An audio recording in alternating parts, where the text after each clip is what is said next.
Kedves hallgatóink, december 24-e van, és itt ülünk ismét a stúdióban Halmos Gyulával és Láng Tamással. Karácsony napja van, és ennek alkalmából szeretnének üzenni valamit nektek.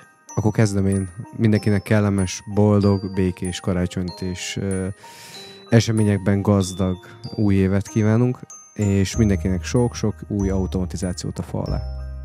És én is csak erre tudok rácsatlakozni, hogy békés, boldog karácsonyt az okos otthon melegében, és boldog új évet kívánok minden kedves hallgatónak, ügyfeleinknek, jövőbeli partnereinknek, és remélem, hogy az okos otthon előre törésével egyre többen lesznek mind a partnereink, mind pedig az ügyfeleink.